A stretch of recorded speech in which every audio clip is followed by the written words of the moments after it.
alhamdulillahi nahmaduhu wa nasta'inuhu wa nastaghfiruhu wa na'udzu billahi min syururi anfusina wa min sayyiati a'malina. May yahdihillahu fala mudilla lahu wa may yudlil fala hadiya lahu. Wa asyhadu an la ilaha illallah wa asyhadu anna Muhammadan abduhu wa rasuluh. Ya ayyuhalladzina amanu taqullaha haqqa tuqatih wa la tamutunna illa wa antum muslimun. Ittaqillaha hitsuma kunta wa tabi'is sayyi'atal hasanata wa khaliqin nasa khuluqin hasan. Jamaah rahimahullah, marilah kita panjatkan puji syukur kehadirat Allah Subhanahu wa taala dengan ucapan syukur yang semestinya menjadi kalimat pembuka pada khutbah siang hari ini.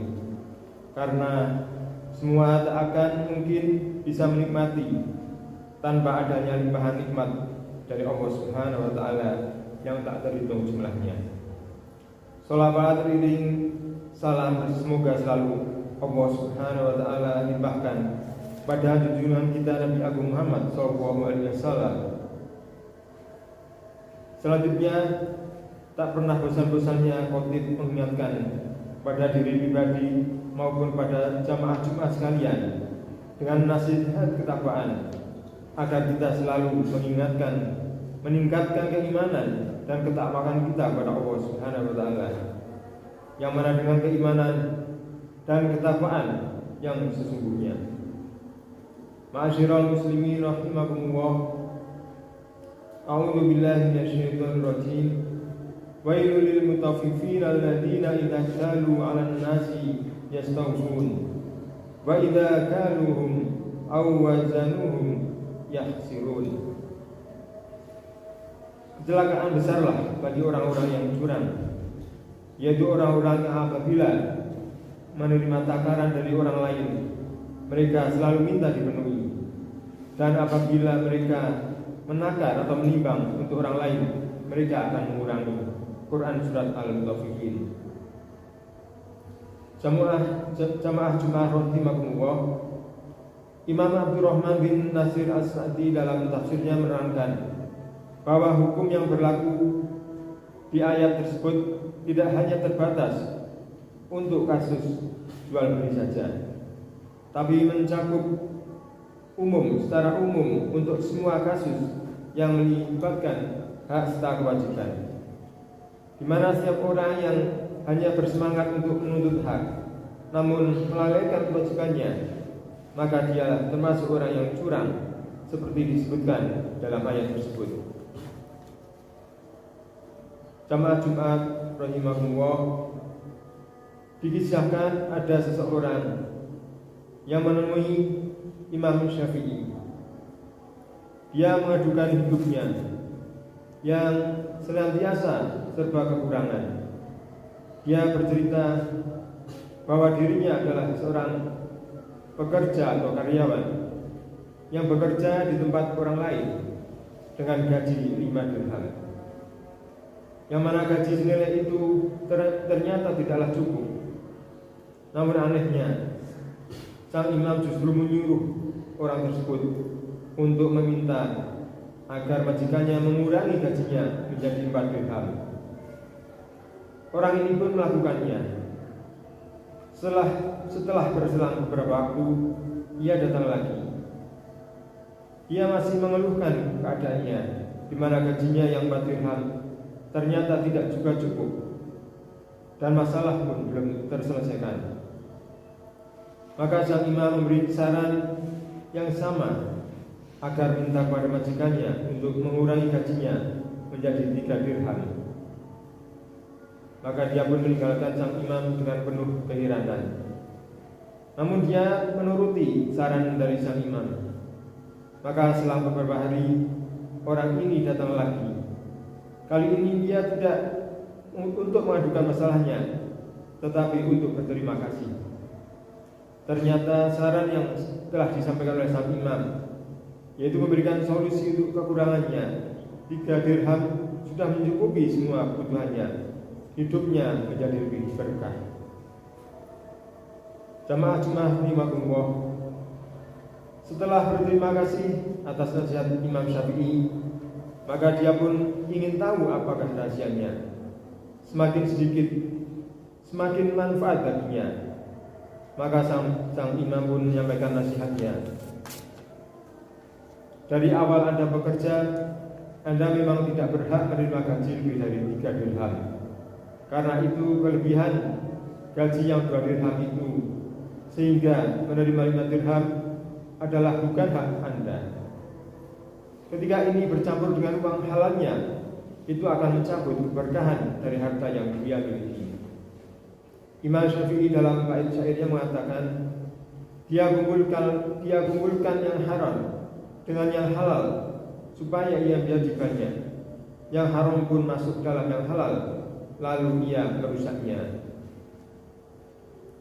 Nasihat itu bukan diberikan pada para pemberi kerja agar mengurangi gaji karyawannya, tetapi dikhususkan untuk para pekerja agar bisa menempatkan diri sesuai dengan kapasitasnya, bekerja dengan maksimal agar gaji yang diterimanya sepantasnya untuknya dan menjadikan berkah bagi diri dan keluarganya, agar hak yang dia terima sesuai dengan kewajiban yang telah ia tunaikan.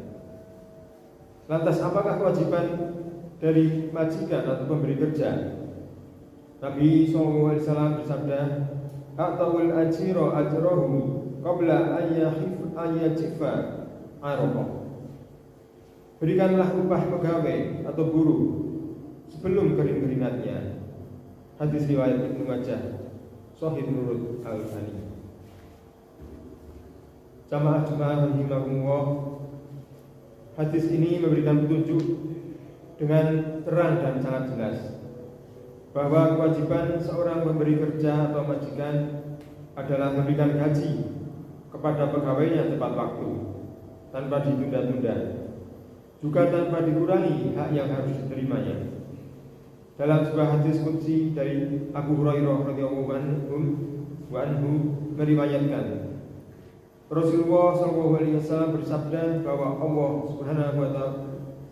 Subhanahu wa Ta'ala telah berfirman, ada 3 orang yang akan menjadi musuhku pada hari kiamat, yaitu orang yang mempekerjakan seorang buruh. Si buruh memenuhi tugasnya, namun dia tidak memberikan upahnya yang sesuai. Hadis riwayat Bukhari dan Ibnu Majah.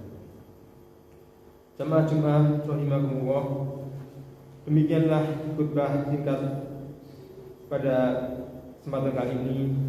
Semoga Allah Subhanahu wa Ta'ala menjadikan kita orang-orang yang dapat menunaikan tanggung jawab dan kewajiban dengan sebaik-baiknya, sebagaimana yang telah diamanahkan.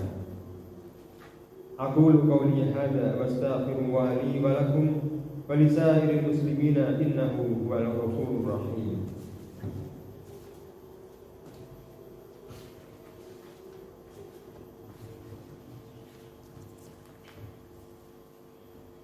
Alhamdulillahi rabbil alamin, wassalatu wassalamu ala asrafil anbiya'i wal mursalin, nabiyina Muhammadin wa ala alihi wa sahbihi ajma'in. Jamaah sholat Jumat rahimakumullah, seorang pemberi kerjaan atau majikan yang hanya bisa menuntut kewajiban seorang pegawai, sementara ia malas dalam memberikan haknya, maka dia adalah termasuk dalam majikan yang curang. Begitu pula sebaliknya, seorang pekerja yang hanya bersemangat untuk menuntut haknya, tetapi malas dalam menunaikan kewajibannya, maka dia akan terancam dengan ayat yang curang di atas. Harta yang ia dapatkan juga bercampur antara yang halal dan yang haram, seperti yang dinasihatkan oleh Imam Syafi'i. Maka baik pekerja maupun pemberi kerja, kedua-duanya sama-sama mempunyai hak dan kewajiban sesuai dengan yang disepakati di awal atau yang sudah tertera dalam kontrak kerja. Maka kita semua harus memahami bahwa di samping berhak untuk mendapatkan apa yang menjadi hak kita, perlu juga kita ingat bahwa di saat yang sama kita mempunyai kewajiban. Jamaah rahimakumullah, semoga Allah Subhanahu wa taala menjadikan kita seorang pekerja ataupun seorang pemberi kerja yang baik, sebaliknya bagi para pegawai atau karyawan. Semoga kita menjadi pegawai atau karyawan yang baik. Yang keduanya harus selalu berjalan di atas jalan dan petunjuk Allah Subhanahu wa taala dan Rasulnya. Demikianlah khutbah ini. Marilah kita tutup dengan doa. Inna Allaha wa malaikatahu yusholluna 'alan nabi ya ayyuhalladzina amanu shallu 'alaihi wa sallimu taslima. Allahumma shalli 'ala Muhammadin wa 'ala ali Muhammadin kama shallaita 'ala Ibrahim wa 'ala ali Ibrahim innaka Hamidum Majid. Wa barik 'ala Muhammadin wa 'ala ali Muhammadin kama barakta 'ala Ibrahim wa 'ala ali Ibrahim innaka Hamidum Majid. Allahumma ighfir lil muslimina wal muslimat wal mu'minina wal mu'minat al ahya'i minhum wal amwat innaka sami'un qaribun mujibud da'wat. Allahumma sahlan illa ma ja'alta sahlan wa anta taj'al hazan idza syi'ta sahlan. Rabbana la tuzigh qulubana ba'da idh hadaitana wa hab lana min ladunka rahmah innaka antal wahhab. Rabbi ighfir lana warhamna waghfir lana wa anta arhamur rahimin. Rabbi ighfir lana li walidayna warhamhuma kama rabbayana shighara. Rabbana atina min ladunka rahmah wa hayyi lana min amrina rasyada.